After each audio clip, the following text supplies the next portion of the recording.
Aloha and welcome back to another episode of the Ohana Packers Edition podcast, the podcast where two dudes from halfway around the world talk everything green and gold. Tonight, we're joined by CheezeTalk Pod, Brian. Brian, thanks for joining us today as we go into what should be the last of our directionless episodes as we search for topics to talk about the Packers while we patiently wait for games to be played again. Brian, thank you for joining Joe and I tonight. How are you doing? Good, how are you? Thanks for having me. Yep. Great. I know that we've all got stuff going on. Joe is dealing with the two of us. Brian's got dogs. I've got barely staying awake at this point, but we're going to motor through this one like the professionals that we are. 5 kids, too. And as the absolute professionals, we were putting on a top 5 draft of things we'd like to see from the Packers this preseason. The super professional journalistic integrity portion of this is we do not have the topics picked out or written down anywhere. The draft order is, will you get to pick your topics before you have to come up with others because someone else has picked your topic? We're going to go snake order. So we'll start with Brian because Brian's, even though he is with OPE Network, he is our guest, quote unquote, for today's pod. And then it will go to Joe and then to me. And then I will go first in the second round, then Joe, and then Brian, and so forth until we get through 5 rounds of this. So no real rules. As we kind of discussed before the show, we're just going to try and keep it preseason centric, but obviously that conversation may organically lead to some regular season talk. But as much as we can, we will try and keep this preseason oriented. But Brian, fire off whatever topic comes to mind as to what you're looking for as the most important thing you're wanting to see out of the Packers this preseason run. I want to see the speed of the defense, stopping the run, speed of the defense as they try to fix that run disaster we had last year, the run defense. I think switching to the 4-3 is good. I just want to see a fast defense just flying around, making the right plays. I think we hit that with who we drafted. I think that's what everybody wants to look at is just because if I was first, I would probably be the first one on, my number 1 draft pick is just how that defense is going, how fast it's going to be, the kind of pressures that they're going to do, the kind of run stopping.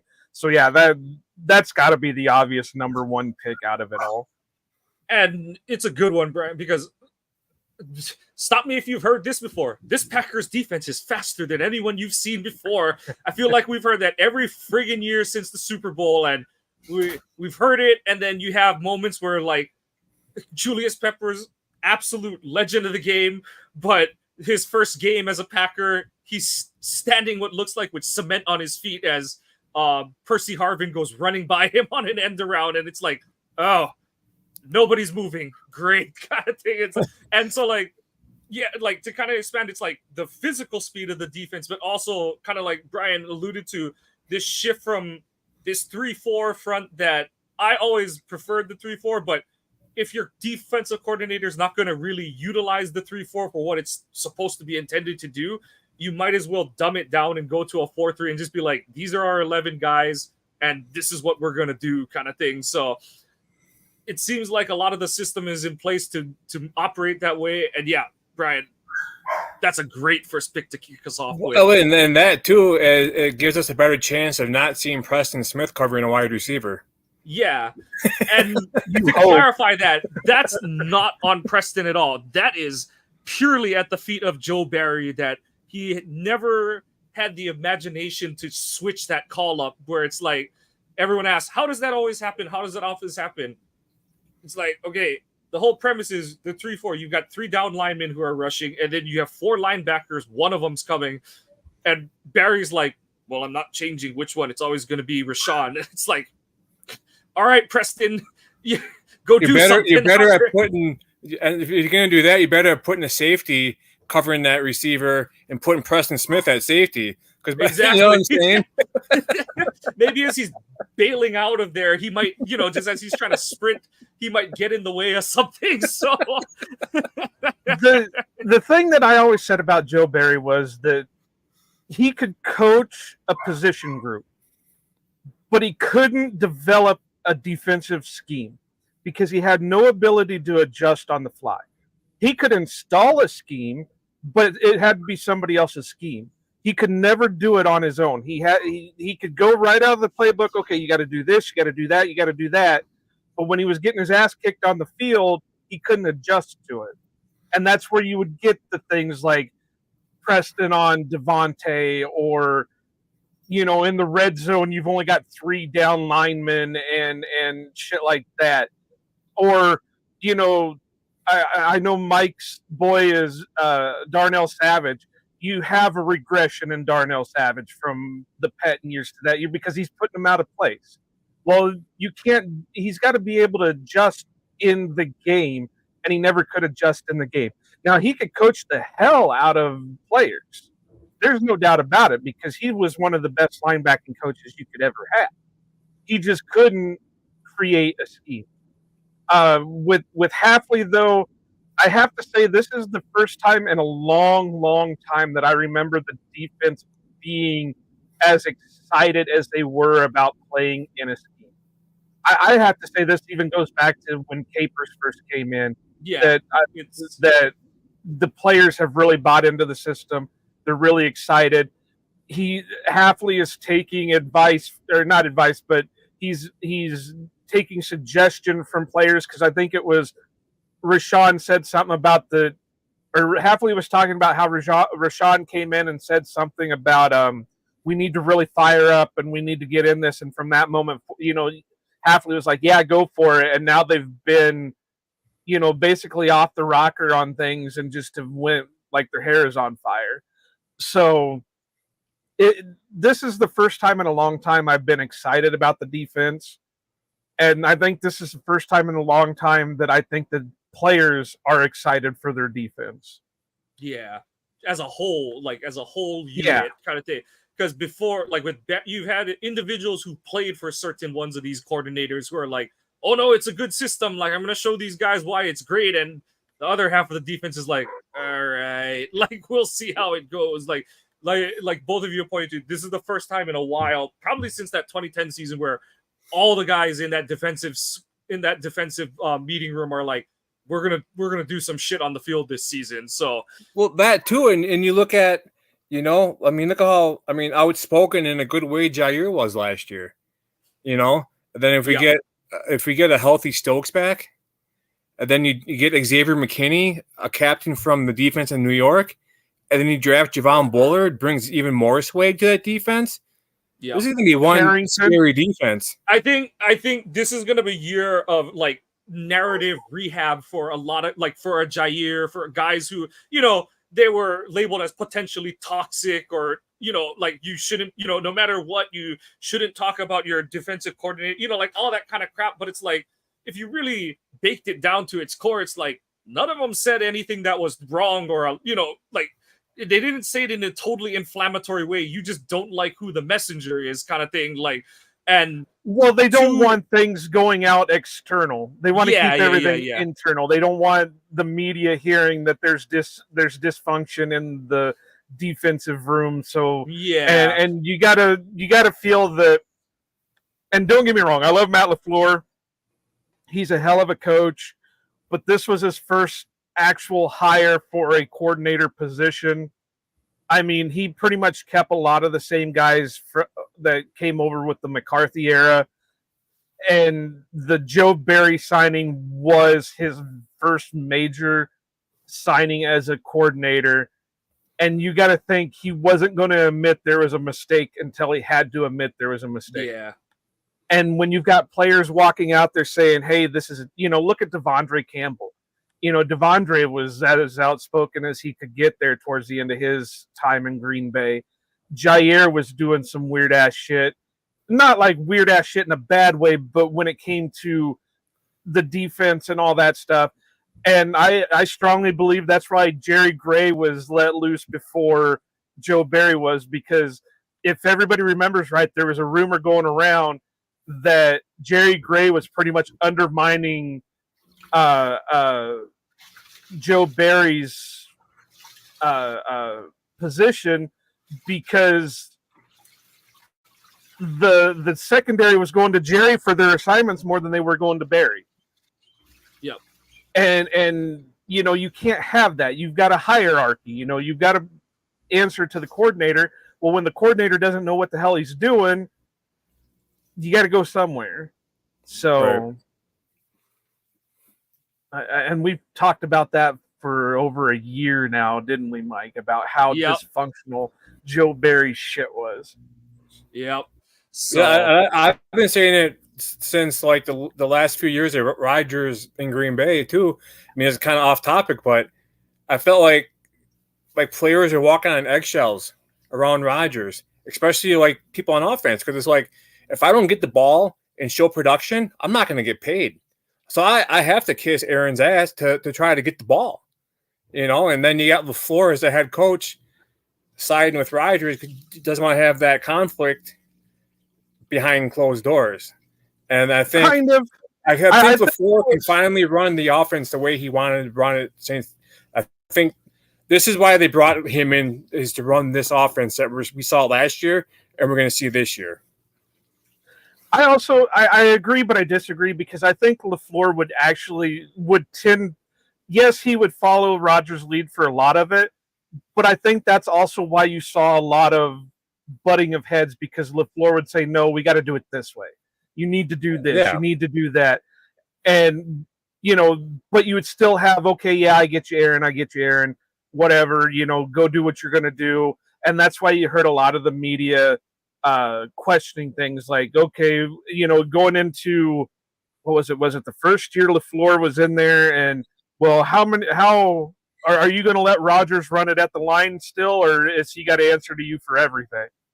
That's why you're getting those kind of questions, because LaFleur was kind of, but to agree with you an extent, you could also tell that, and I said this for a little bit too. I remember going up to training camp when LaFleur was hired. And I remember, because I was up there when the Texans came in for joint practices. And I remember going back to my grandpa and saying, I think this is the closest we're going to get to a Vince Lombardi-style coach in Green Bay. And he goes, what do you mean? I said, this guy had no problems going out there and mixing it up with the players, going out there and butting heads with players. Because I remember when Lonnie, what was his name, Johnson. Mike? Lonnie Johnson hit Jay Sternberger and injured Sternberger. LaFleur was right in the middle of the scrum. It's like, this guy is nuts. This isn't the coach we've seen in a long time. But then you saw him get passive after a while. And now we're seeing the resurgence. And now we're way off topic. So let's... Well, that's up to you. This is why we don't allow other people onto the show, damn it. The two of us are aimless already, so we're just adding more fuel on the fire. Joe, second pick, go. I've said this for a while, and I said this, I think it was last week with Matt Ramage on the show. My focus, and this isn't normally my focus because we've been so, if you want to use spoiled over the years with it, my focus is going to be the offensive line. There's so many questions right now with what's going on. We think, and this is my theory on how it's going to play out, we think it's going to be Rashid, Elton, Myers, Morgan, Tom. That's how we think it's probably going to roll out. But the best we can do is say we think, because they've been rotating so many different guys on the offensive line. They've put Elton at center. They've put Morgan at both tackle positions. They've brought in Caleb Jones, or didn't bring him in, but they've slotted him in over there. They've slotted Telford. Was it Telford? I was going to say Tenuta because they were really high on Tenuta, but it's Telford. But they both start with T, so it is what it is. And then Tom hasn't been fully healthy yet either, so that's what's also making it a little murky. But didn't LaFleur say after last night, or say this morning, that they expect Zach Tom to start doing some 11-on-11s this coming week? Yeah. So he's going to be on his way back. But then you have what was said, was it last offseason or this offseason, that, the Packers view Zach Tom as an all-pro Hall of Fame center. So does that mean he's going to be taking snaps at center? There's just all these questions going into it. There's the issue that we can rehash with the Jordan Morgan pick in the first round this year. The whole reason why I wasn't high on it, Mike was iffy on it too. The question is, where the hell does he play? And that's not a good question to be asking about your first round pick, is where the hell does he play? Well, his arms are too short for tackles, so that means he's a guard. Well, not necessarily. He could play center if you wanted him to, so he's a center. No, he's probably going to be a tackle. Well, that's not something you need for a first round pick. So my big thing is watching the offensive line being rolled out for the preseason games. Obviously not so much for the third one, because that's probably going to be primarily second, third, fourth, fifth string guys trying to make, catch the last roster spots. But at least the second preseason game will give us a decent look at what the starting lineup should be. Yeah, it's going to be interesting to watch how that shakes out. I do think it is going to shake out to the Walker, Elton, Myers, I guess Morgan, based on how the Ryan Morgan rotation is going right now, and Tom. But like you said, Joe, we just haven't seen it yet, for a variety of different reasons, shuffling Morgan around, Tom working his way back from a pec tear, and just, Myers needed some personal days off and stuff. So, you've had different guys shuffling in and out of that starting five group for a variety of different, reasons. So we just haven't seen that unit yet. And frankly, it falls under the category of I don't care what happens until the first preseason game, because it doesn't matter until you see that unit go out and play together against a, not practice opponent. Kind of, you got to see a live rep out of that group before you really take any sort of shuffling to heart on that. So yeah, no, but until we see that music, until the music goes off on that game of musical chairs and we see who's got a seat and who's left standing at the end of it, we're not going to know. And realistically, especially with how little starters play in the preseason, we may not really know until, week one in Brazil. So, I still think that week 2 in the preseason we'll get an idea of what their plan is, just because that's when you think most of the starters will get a chunk of playing time. Week 1 is usually they only get like a quarter or maybe 10 minutes or the first drive or whatever. Then week 2 is usually when they do, the half. And then week 3 is when none of them play. And that's how normal procedures go. But, we haven't been normal in a long ass time. So who knows what's going to happen. Yep. Okay. So my first of 2 picks is going to be Jordan Love's deep ball accuracy. Again, this is one of those weird ones where it's like, we don't know how much of that we're going to see in preseason, but for what we've seen so far in training camp and what we're hearing is he's already taken another step in his deep ball shot making. And, we saw a turn probably from about that Lions Thanksgiving game, where before it was kind of like, oh man, it's short, it's wide, everything was short because it was the whole get the ball up. That's in the what she said. Can we stay on topic here, sir? But I'm sorry. It was right there. That was a softball of softballs. I could have said something else, but I'm not going to be that mean. But so, it looked like Love took a more grip it and rip it approach to the second half of the season on his deep ball. We saw, it still wasn't all there, but at least plays are being made. It wasn't just like, oh man, that guy's open and it's just, missed opportunity kind of thing.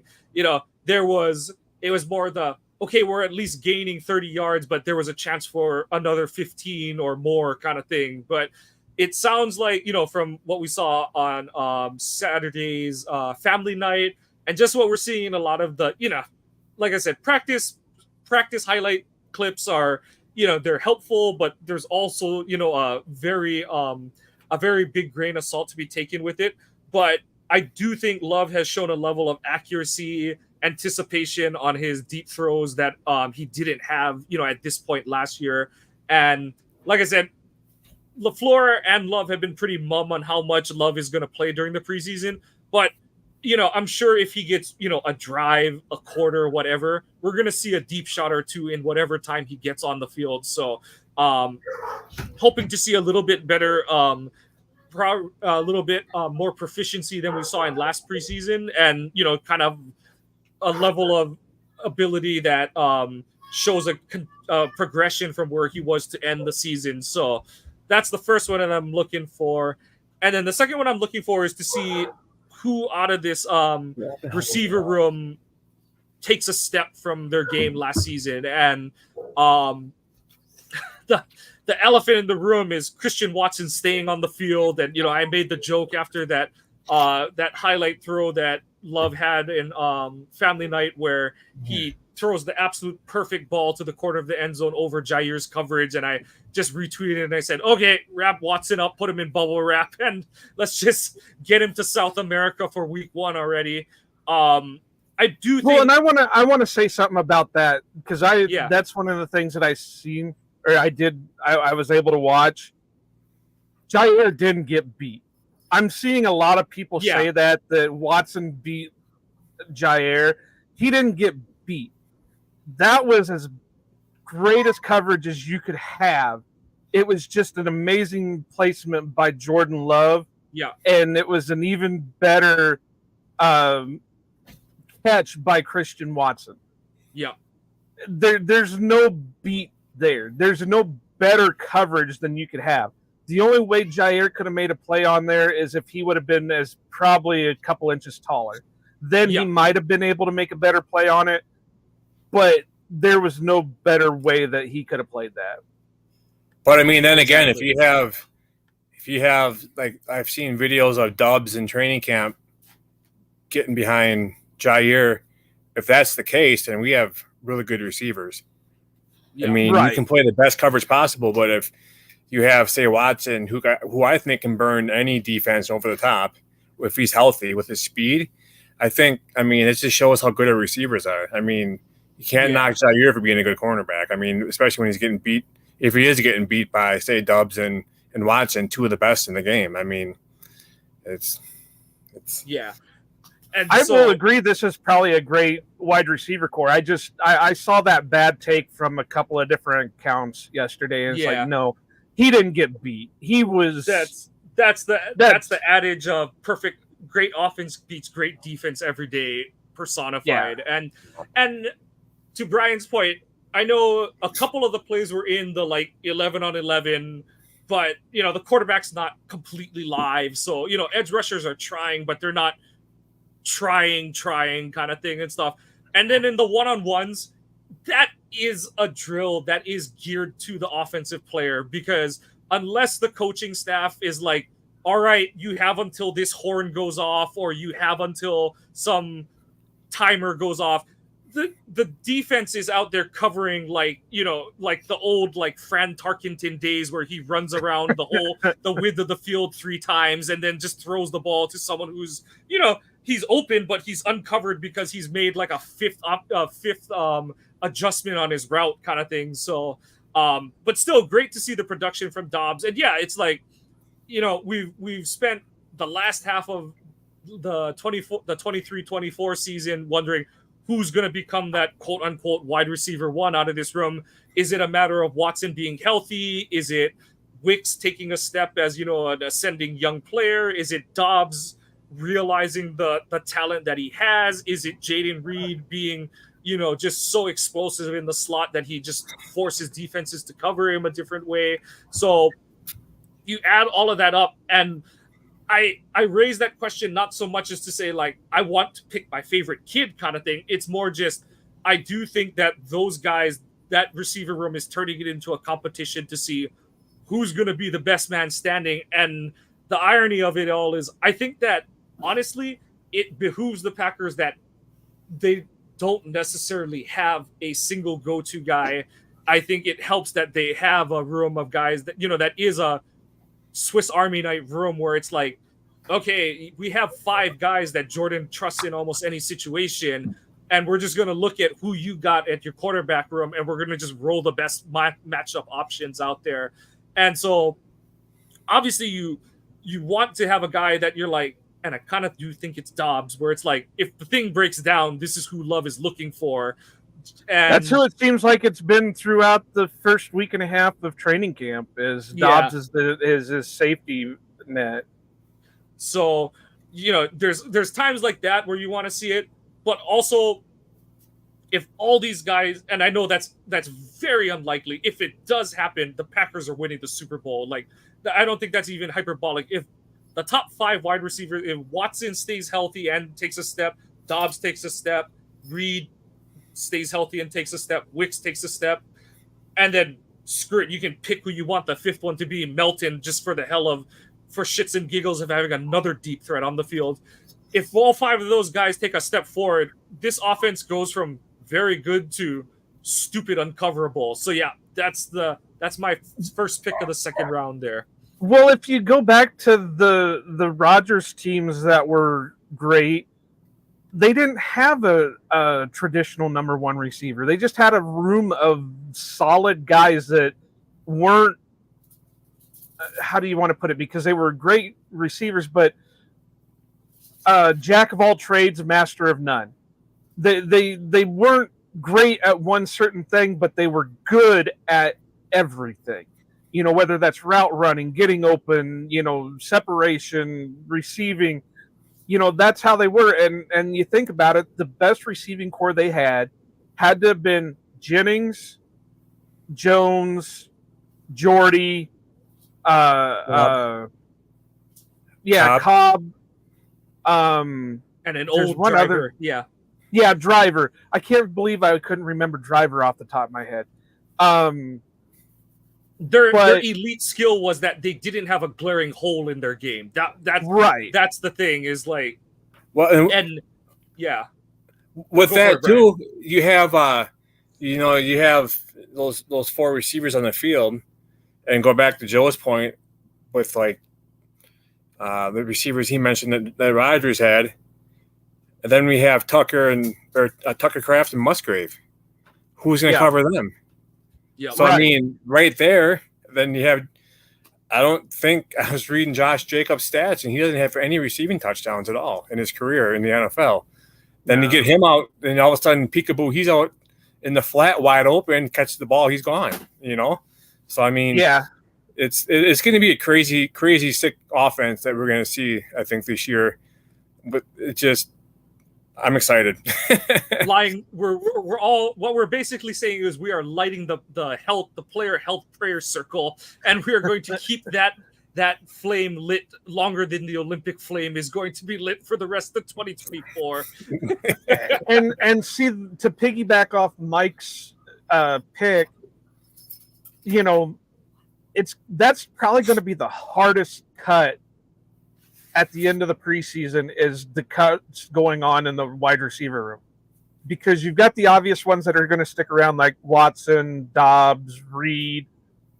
Then you start getting question marks. And I know this is going to be controversial, but question marks in Wicks, Melton, Heath, Grant DeBose has been making plays in his moments in training camp. And I say controversial because everybody thinks Wicks is a guarantee. But with everybody else in the room, after your top 3, nobody's a guarantee. Unless they do something wild like trade Watson or trade Dobbs or something, nobody outside those 3 are guaranteed, because you've got so many other bodies in that room that are going to need playing time, and there's no way the Packers are going to be able to carry 8 wide receivers on the friggin' 53-man roster. And they're not going to be able to hold over on the practice squad, because they're going to get picked up at the end. I know we say this every year, that we expect somebody to claim such and such and such. But this is the year that I honestly believe it can happen, because in his limited time when he was put in to play, Melton looked terrific. He got a 100-yard game against Minnesota. Heath was looking tremendous. The only one that I don't think will get picked up unless he absolutely blows away preseason is DeBose, and that's because there's nothing on tape for him to be able to pick him up unless somebody really believes in his talent, which I'm not saying he's not talented. I'm just saying there's nothing to back it up in the professional level. Wicks is kind of the same thing. I think there was a tweet stating that he was during family night practice last night, he was only targeted 6 times. So, obviously Dobbs and Watson are going to get the most targets out of it, but Wicks was only targeted 6 times for somebody who is like the second coming of Devontae Adams, Was that on purpose though? I don't know. Yeah. Why show your whole playbook if you don't have to? And then you're not. I'm not sure your playbook, but we know what he did last year. He can only way up or only way to get better is but if he can get better from last year. So we know what he can do. We have an idea of what he can do because of limited snaps last year because he was also dealing with injury for a lot of times. Right. But if you go with what you just said, then you would think they wouldn't want to target Watson and Dobbs as much because that's the obvious. I don't know. I think Wicks makes the roster. I do. Well, I'm not saying he doesn't make the roster. I'm just saying the only 3 guaranteed right now are the top 3. Right. Because there's going to be a lot of stuff towards the end of it that a lot of hard decisions are going to have to be made. And I'm not saying Wicks isn't going to make the team. I'm just saying that I don't think he's fully guaranteed a roster spot. Yeah. Who knows? It could be one of those things where, okay, we've got all these guys. Wicks is expendable, so we're going to trade him for a 6th round pick in the 2027 draft. That's what I was saying in one of my podcast. I forgot who I had on, but they're like, "Well, what's going to happen when there's all time for a contract? Leverage, right? That's the problem that they're going to run into is in 2 years they got to make decisions on Dobbs and Watson, and then the year after that they got to make decisions on the rest of the guys. So yeah, but I do think we're a year out. But Joe's right, nothing is off the table. But right. The other side of it is I do wonder if these new kickoff rules, which I'm not sure if I'll understand the full ramifications of it until we're like a season and a half through these new rule changes. I do wonder how much those change how they shape the roster because you're like, it's before it was like, oh, you need guys who will tackle on special teams. Now with the new kickoff rules, it's kind of like, do you need more guys who can catch the ball and run with it kind of thing? So and you're not going to put Watson on kick returns at this point of his career. So it's like, do you keep a 7th wide receiver? Does keeping a 7th wide receiver become more acceptable? How before it was like, oh, like, what are you going to do with a 7th wide receiver? That's, that's a totally unnecessary, unuseful position, 53-man roster spot, where now it's like, maybe these new special teams rules are like, maybe that guy does become important. So who's to say? There's a lot of that's kind of, like I said, where it gets into a little bit of the regular season side of it, but there's a lot of different ways to slice this thing up. But so, Joe, that was your pick of what you're looking forward to, kind of more eyeing the end of training camp, or more, I guess, more eyeing what the wide receiver room kind of folds out. Because, like I said, there's so many question marks with it that, like I said, DeBose has even been showing off in camp. Yeah. Well, obviously it's just camp, but you never know what can happen. And that was one of the things said about him when he was drafted was he came from a small school. He had tons of talent, but he was very raw. So as he's starting to put it together to make the right, and then obviously I'm a big Heath mark. So, so I guess mine is more the end of the depth chart for the wide receivers. Because, like I said, we know who the 3 top guys are going to be. Yeah. All right, Brian, you've got picks. You've got your second and then the first pick of the third round. So lay it on us. What you got? I'm curious to see how it plays out. Who's going to be running back too, and who's going to be our kicker. Marshawn Lloyd, just seeing his college highlights, being a fresh rookie in the NFL, and seeing what he did in college and his speed and his aggression and his size, it's kind of like having like a second AJ Dillon, you know. I would say more of a little bit bulkier Aaron Jones because they're about built the same. It just Marshawn. My point is like a wrecking ball, you know. Yeah. As far as like busting through the line and laying a hit on somebody, you're trying to avoid a hit. You're out there looking to make a hit on somebody, you know. Yeah. I think they brought back AJ Dillon for his leadership in the locker room. I mean, he knows the playbook. I mean, I think he'll get playing time, I think, but I think that Marshawn Lloyd will most likely take over as RB2. And then as far as the kicking, I don't want to give up on Carlson because you can go back and look at he had a better kicking percentage his rookie year versus Mason Crosby did his rookie year in Green Bay. But Crosby did attempt more field goals. But, I mean, I can remember back people wanted to throw the towel in on Mason Crosby. And he was pretty much a lifelong Packer, a leading scorer in team history, correct? I mean, right. Why give up on a kid that's a rookie, you know? So I'm just curious to see, you know, the competition at kicker because I know they brought in Greg Joseph, who was doing decent. So I don't know. It'll be interesting to see what happens in those two parts of the team. We kind of talked about it last week with Ramage that nobody's really run away with the competition yet. Matter of fact, they had another guy in that they were trying out today. I can't think of his name, but he played in the UFL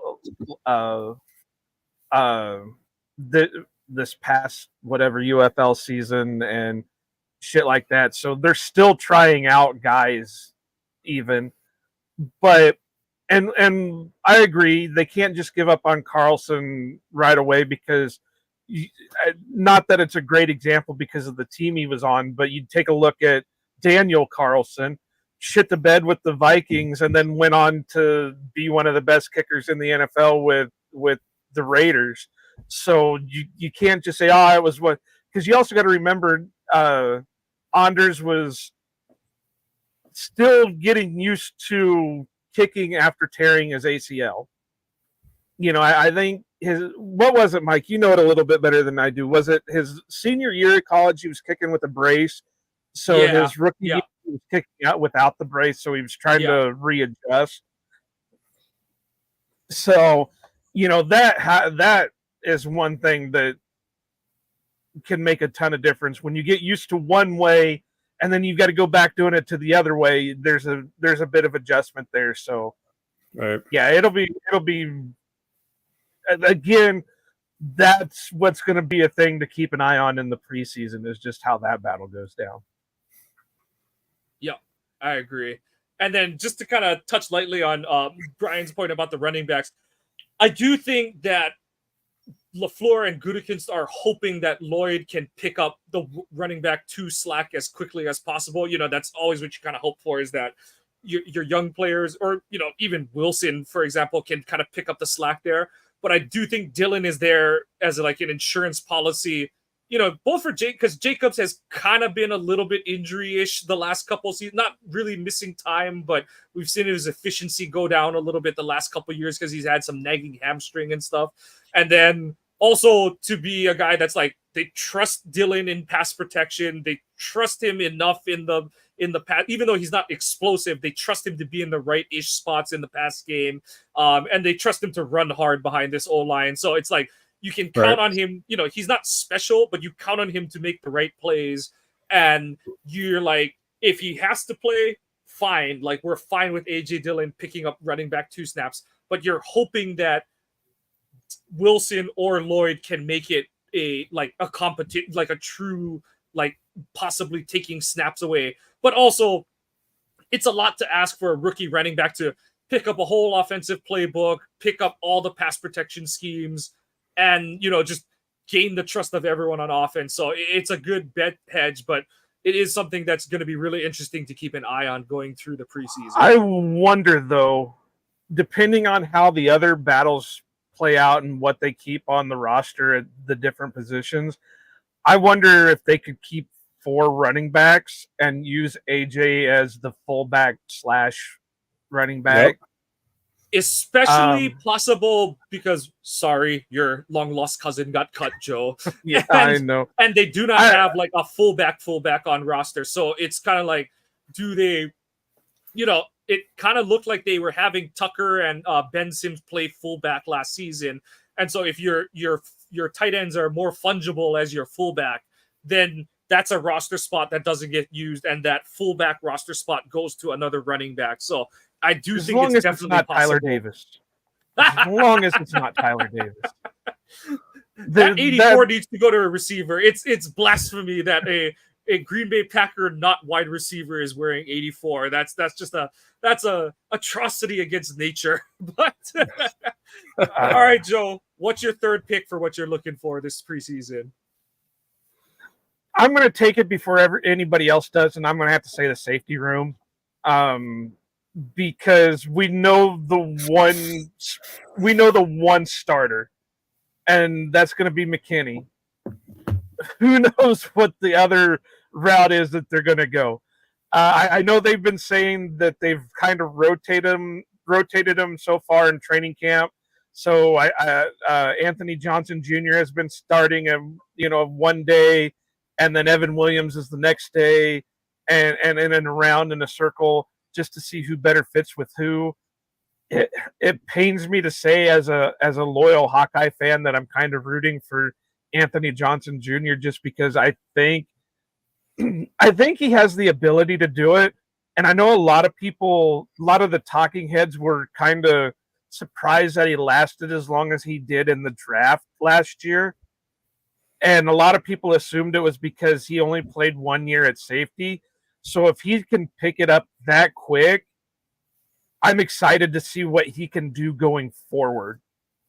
Yeah. But I'm also excited to see what these rookies can do. Bullard, another Georgia Bulldog, he's been outstanding so far. Evan Williams has been talked about great. I think Oladipo is still out due to injuries. I think he just came back at the end of last week. So, like, basically, for all intents and purposes, he's still out kind of thing. Yeah. So, they've got all these guys that they just drafted in this past draft. Plus, they've got the guys from last year, Anthony Johnson Jr., Benny Sapp. I don't expect much out of Benny Sapp other than I really kind of like him. I think he's got the pedigree to him, and no, it doesn't have to do anything with him being a UNI Panther. Because he was a Minnesota Gopher before that, so fuck the Gophers. But what hurts him also is I think he's a little bit older he was a little bit older coming out last year, so I don't expect him to be great or anything, and he'll mainly be a special teams person. But this safety room, again, like I said, with the wide receiver room, there's so much depth right now that this is like a complete 180 compared to what we're used to with the safety room. Before, we were wondering which UDFA was going to be the fill-in spot because there was nobody else that could do it. And I know a lot of people are saying, oh, well, this is the best we've had since Nick Collins. Well, yeah, but you guys forget about Morgan Burnett. And you forget about, the Atari Bigby. And to be fair about with Bigby is he was never a cover guy. He was just a hitter. Yep. So, I mean, that's something we've been lacking for a while, is somebody who's not afraid to make a hit on somebody. And it's finally good that we're seeing guys, the Packers finally invest into those groups. Yeah. This safety room, I do think, unless someone really runs away with that second safety spot, I do think it's going to be a little bit like what the wide receiver room is, where you got McKinney, who's your far and away your safety one. You pay him all that money to be that. And then you've got, like you said, you've got Johnson Jr., you've got Evan Williams, Bullard, Oladapo when he is healthy. And so amongst those four, you've got four guys who are just totally different players amongst, they have a little bit of overlap amongst each other, but it really allows you to be more matchup centric. And I do trust Hafley to be that kind of guy. There's a joke amongst coaching circles where it's like, you can tell what position group a coordinator coached by how their defense is run. And Hafley being a secondary guy by nature, I do think that is very good for this defense moving forward, because the big thing for him is if you can get your coverage in order, the front seven of your defense will, I don't want to say it falls into place, automatically, but I do think that a good secondary covers up a lot of, potential holes on the front end. And I know that between the three of us, we'll go over that front seven in vigor, but I do think that I'm excited to see those, especially the four young players. I don't expect McKinney to play much in the preseason, but I'm excited to see what those four younger guys get to do in the preseason action. And if we see any sort of a pecking order take shape, or if it really just does look like one guy starts one game, one guy starts another game, and one guy starts the third game. And it's kind of like, okay, like they didn't really rotate him. And is it just matchup based kind of thing? So that'll be interesting to follow in the preseason.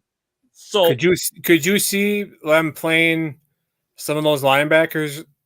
Say you have, McKinney and you have Javon Bullard as safety, and you swap out like a linebacker with the safety for plays to like blitz. Oh yeah, yeah. I mean, they're going to be utilizing that left and right. Oh yeah, definitely. You're not going to draft four safeties to play one. You're going to be having on the field at the same time in multiple schemes, and that's the thing is, like, we talk about shifting from our 3-4 to our 4-3. The fact of the matter is that I don't expect us to play more than about 20% of the season in base anyway. The league just has totally moved away from base defense because offenses are playing so many 3 and multiple wide receiver sets. So you're going to spend most of the time in sub package. And then on top of that, we don't know what the linebacker room is.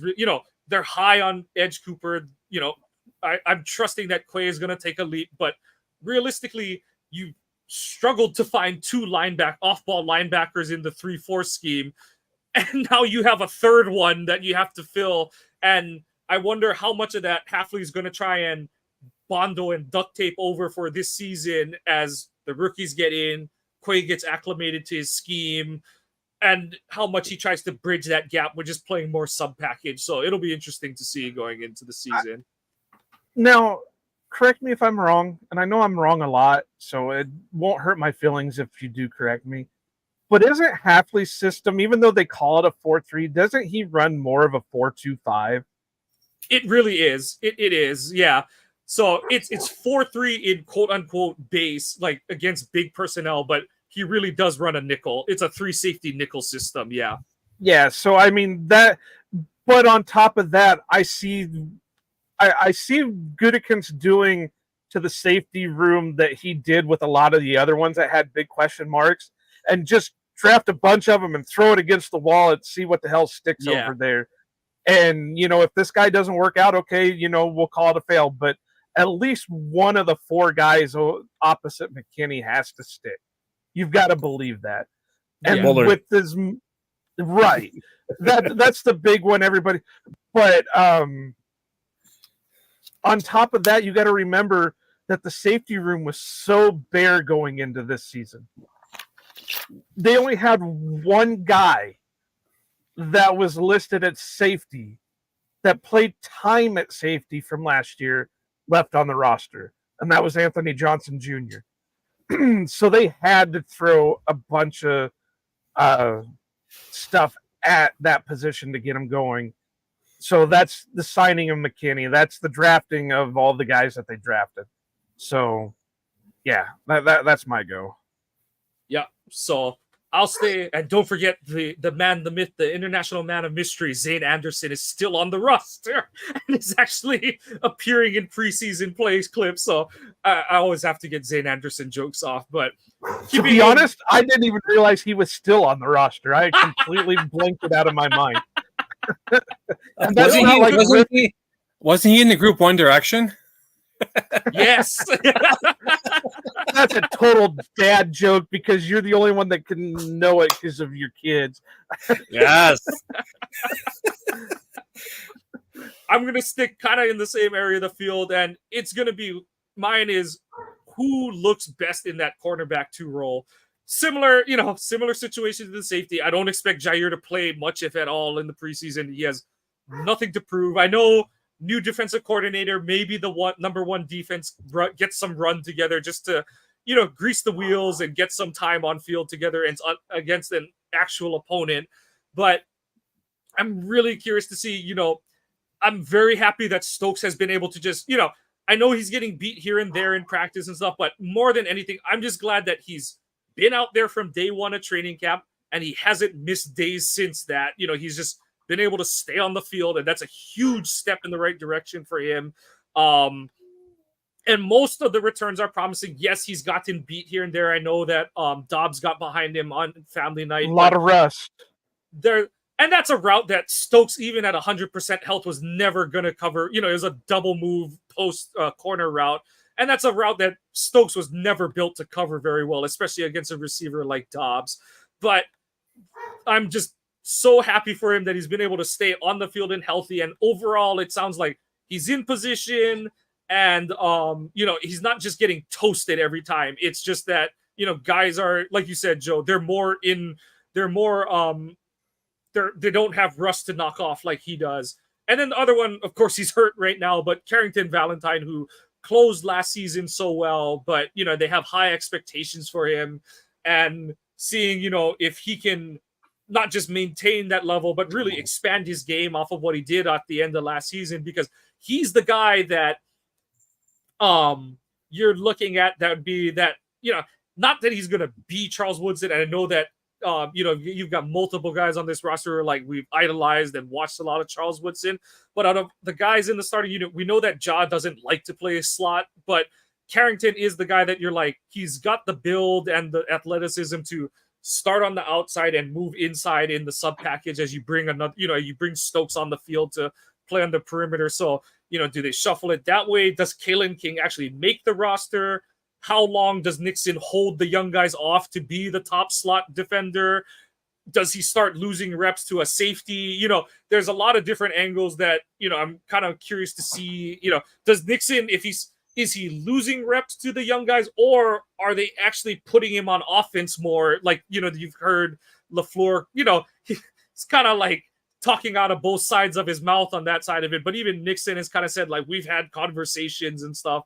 So just curious to see how that, that quarterback situation shakes out. It's a similar to the safety room. They didn't attack it the same way that they did the safety room, but I do feel like they have, just by Ja being healthy this season, Stokes also getting and staying healthy this season, they just have better options on the board than last year, where they really did just scrape the absolute bottom of the barrel in terms of, like, we forget having good corners. We have to field corners on this roster because everyone, to be fair, the guys that they brought in were doing amazing jobs. I mean, Corey Ballantyne earned a second contract because of the play that he was doing last year. So yeah. And then to dovetail that in again, kind of sticking with new scheme, how is this going to look?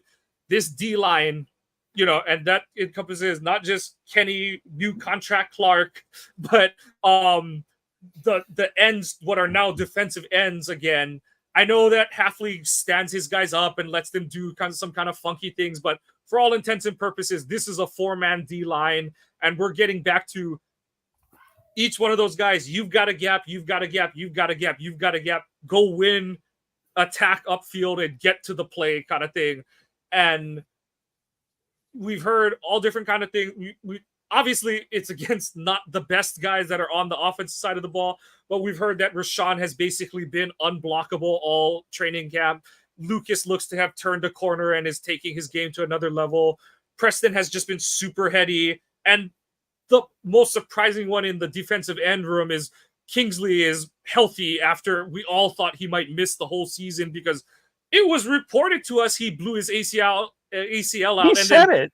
Yeah, and then he was basically crying in the locker room and that's not to bash it. Like I would too if I thought, oh shit, I just blew my knee out.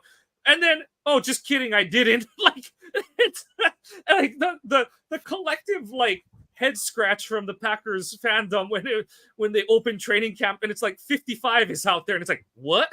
And it's like did they give the double number to someone else kind of thing? But you get that edge room and then these D linemen who you talk about 3-4 versus 4-3. Only Kenny and TJ really fit the quote unquote traditional build as a 3-4 defensive lineman. But now all these guys are playing a 4-3 defensive tackle position. And I'm excited to see what Devontae is able to do, what Carl Brooks is able to do. We've heard good things about Wooden being a different player because he's bulked up to like the low 290s. And just seeing what you're going to be able to get. And then, TJ is taking a book out of a page out of Gilbert Brown's book and is just gonna, he's going from a true two-gapper to seeing if he can get his momentum going upfield. So I'm just excited to see what this unit does when they don't have really what sounds like restrictions on how they're supposed to play, what they're allowed to and not to do. And it's just see ball, get ball at this point. So really excited to see what that front down forward looks like. And it sounds like as much as Hafley is revamping the back end of the defense, it sounds like that front four is going to be counted on. And I do think has the talent to cover up a lot of holes and learning hiccups for the back seven of the defense as the season moves through the first month, the first half, and Hafley gets his system on traction. So that's what I'm excited to see as they get out of the gate is how does that front four get off the ball? Yeah. I'm excited to see, like you kind of piggybacking off what you said, Mike, but like Rashawn Gary, all of his offseason workouts, he's coming off the ball in the defensive end position. Are they going to revert him back to what he was at Michigan, where he was All-American? He was God back then. He was awesome. If the Packers can get him playing that position and command that attention from the opposing offensive line, and then the whole other side of the line, it just gets blown up by our defense, it's going to be a scary defense. I think the only difference is they won't move him into the interior portion of the line. I think this on the edge, Yeah. Well, you said revert him back to his Michigan. Well, at Michigan, they had him playing up and down. Yeah. But they had him play up and down the line, and I don't see now. I've said this all of last year, and I think we can finally get it this year, where we have Van Ness and Gary lined up on the same side, rushing the quarterback. Oh, come on, Caleb Williams, let's go. Yeah. Can't wait. Cannot wait. Because I think Lucas is, with the way Lucas is built, I think he can go back to because Iowa did the same thing with him as Michigan did with Rashawn. They played him up and down the defensive line. I think the big difference is I think Lucas is built different than Rashawn, where he can still manage to play the interior and the edge portion, where I think you're really just going to want to stay with edge for Rashawn. Not saying there's anything wrong with that or Lucas is better than Rashawn. That's not what I'm saying. I'm just saying the way that they're built, it's a little bit different, and I their think play style too. It does. Rashawn can get a little lost in trying to be more of like a speed specialist, whereas Lucas he does a better job of staying on task and taking the shortest line to the ball. So yeah, I do think that is the bigger differentiator between the two of them. All right, so I suppose that means it's my turn again. Yep. What haven't we talked about that I could? I'm going to say this one, and the only reason I'm going to say this one is just because it's kind of interesting how this all went about. And I guess you can mix it in with just completely special teams, but the long snappers, because, Mike and I talked about this a lot last year where not all of Anders' problems were him. A lot of it had to do with Orslick snaps. And Whelan did a hell of a job to be able to wrangle some of those snaps to at least get them on the ground for Anders to be able to attempt a kick. So we all thought that coming into this season, they signed that Bowden out of Wisconsin for a pretty sizable signing bonus. And then the first thing that, one of the first moves that they do is they cut him before training camp. But he is back. He's back. But they brought him, I know, but they brought him back.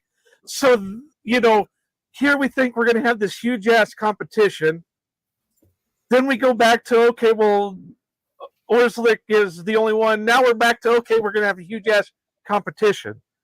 So I know it's weird to say that you're going to be interested in seeing snappers, but like I said, Mike and I talked about this a lot last year where we focused in on the long snapping because we were seeing that not all of Anders' problems had to do with him and his kicking ability.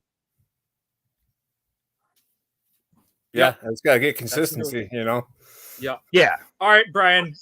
I think the fact that Joe went to long snapper shows we are scraping the bottom of the barrel. So, Brian, your last pick, bring us home. Last thing, well, not the last, but last big thing that you're looking forward to in preseason. Who's going to be returning kicks and punts with the new rule? Because last night I saw a lot of Jaden Reed. And then you hear from training camp, initially we got Keyshawn Nixon for that role to be the returner, but he's stepping up on defense in practice. So you're going to keep him off returns. Who are you going to have bringing that ball up? And if Jaden Reed's your number 3 receiver, do you want him bringing that up? Or you want to, like you mentioned earlier, keep a receiver on the roster designated with speed? Could be DeBose because he has speed, right? Decent, yeah. What are they going to do with the new kickoff rules, and are they going to try to save Jaden Reed and Keyshawn Nixon to play offense and defense? I'm just curious to see what happens with this new rule, I guess. Go for it, Joe. Oh, I was just going to say, I think it's going to be a primarily Keyshawn Nixon thing. But it doesn't hurt to have one or two others taking the majority of the snaps during the preseason, because that's in case this happens. Yeah. So, let's say Nixon, knock on wood that this doesn't happen, but, Nixon is out for 3 weeks because of some kind of ticky-tacky injury. Well, there goes your whole special, return game, because you didn't let anybody else take the snaps during the preseason. Correct. So, it's best that, okay, we know this is our guy. He's going to be doing this, but we're going to let him concentrate on this other stuff while we let, Reed or DeBose, or I think there's been a couple other guys that have been taking kickoff and punt return snaps. So that makes sense, but I get what you're saying. Do you just leave Nixon out there, or if he's playing too good, do you pull him and put Reed out there? I don't know, but I think it's just a good thing for all of the preseason stuff to just throw as many guys out there as you can to take snaps in case something happens. I agree with Joe. I do think Reed is going to be your primary punt returner. Nixon is going to be your primary kick returner, but it behooves you to have as many trusted options on your roster. And because one, like Joe said, Reed did miss time last year with injury. Nixon has been pretty healthy, but has had some nagging things. You don't want one of those guys to go down and then like the first time you walk someone out there, it's like they've never returned a punt in their NFL career kind of thing. And it's like, you just, that's when every fan, your gut just drops out the bottom of your body and you're like, oh God. That's when you get the Amari Rogerses and the Darius Shepherds and don't fair catch it. Just don't even go. Just call everyone off and let the thing bounce for 20 times and stuff and just let it go. Like, just, I mean, I get that you want to have, obviously, yeah. You want to have dependable people back there, but I'm just saying, like, if Nixon and Reed are, a valuable part of the offense and defense, you want them back there. I mean, I can see it as a game. They get paid money to go out there and do that. But obviously you want to have more people in line in case something does happen. I do think the depth in the receiver room helps make it, what's the best word? Makes it more like, makes it more acceptable, I guess, that Reed is, you're like, is he your wide receiver one? Somewhere between your wide receiver one, wide receiver three, in terms of how important he is to your offense. But because you have Watson plays slot with speed, Melton emerged as another deep slot, deep play slot guy. So they're not Reed, but they bring elements of what he does so that you're like, if something happens to him, you're still good on offense kind of thing and stuff. And kind of the same in the DB room where, Nixon, he's probably going to be the primary slot defender to start the season, but you drafted like 3 safeties who can cover the slot. You've got Carrington who can cover the slot. You've got, you drafted Kalen King this year who, he's not a near guarantee to make the roster, but he can play the slot. So you've got overlap in those 2 rooms where you're like, okay, yeah, like you're a little more, and that's the thing is like the rules are so different. You can't just kill shot guys like you used to be able to. So even more so, you're like, we're okay letting important guys play return positions because you don't just have the like guys getting speared from 20 yards away kind of thing and stuff like that anymore. So I think it makes it more, more digestible to see a quote unquote star option out there and all. So yeah, but I do think, to Joe's point, we'll probably see those 2 guys return like maybe 2 to 3 of each of their, punt and kicks. And then the rest of it is just going to be guys trying to either expand their spot on the roster or guys trying to like cling to a roster spot. Like, who's a low wide receiver, the kid from Albany. Like, does it turn out that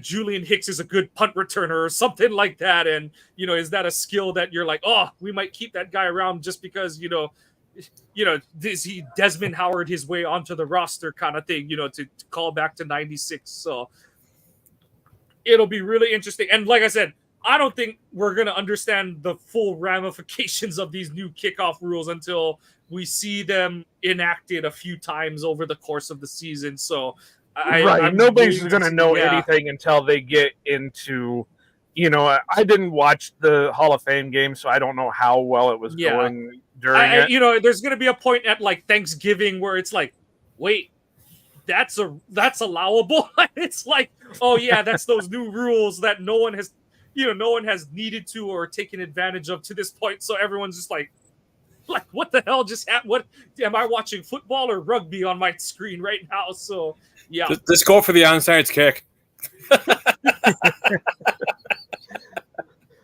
I know. R.I.P. surprise onside kicks. You lived a good life. But that's going to wrap it up for us tonight. Brian, thank you so much for joining us. I know that Joe and I have raised more questions than not for you. Oh, this is who I signed on to podcast under. This is how they run it on the Big Boy Show. But no, it's there is usually more structure once we get into the games. As I said, we are dragging this show across the finish line as we wait for preseason games to start up. But Brian, thanks so much for joining us. Everyone, please check out the CheezeTalk pod. You can find that on the OPE Network. Check out the website, ohanapackers.org. Brian show streams of Brian shows, Joe and my show. They're all up there. We've got our writers are putting up more blog posts as we circle into the start of preseason games. Expect the volume to increase. The quality will not drop off there. We've got some excellent writers on tab right now. Follow. Speaking of, make sure you follow Cole. It's what is it? It's CRIXUS. I'm completely blanking on his Twitter. CRIXUS1170. We're trying to get him to at least 100 followers. We were just talking this before the show that most of his followers right now are just those crappy spam bots. So we're trying to get him built up. Once he does hit 100 followers, we are going to give away a t-shirt from our merch store to one lucky person. A t-shirt of their choice. So please do go follow him. We hit our 523 mark. We did give away the 8x10 of Jair Alexander. That was to, again, I'm blanking on names because, again, I'm not great at names. I forget my name half the time. You know what Iowa stands for, right? I don't know.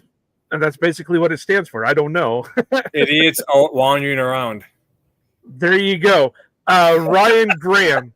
Ryan Graham was the winner of the 8x10. He did get a hold of us. We are going to get that sent out here within the next couple of days. So congrats to him. I'm sure we've got other giveaways coming up, depending on what happens with me taking my trip up to Wisconsin and all that stuff here towards the end of the month.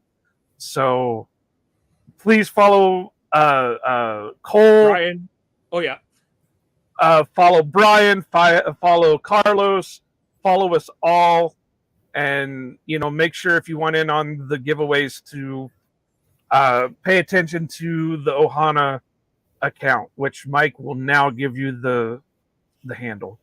Yep. So follow Ohana_Packers to be eligible for the drawings like this Jair one that we just gave away. Follow Brian at CheezeTalk. That's cheese with a Z, talk_pod. Follow him on TikTok, Brian_Rago, RAGO. You can follow him on YouTube at CheezeTalk Pod. Excuse me. Follow the podcast, both podcasts, on all your favorite podcasting apps. Give us likes and subscribes. For this one, for OPE, give us your positive and negative feedback. We want to be creating the content you're looking for. As Joe and I, we've fought through, we've given you top fives of everything from food to music to movies to the labels on our t-shirts.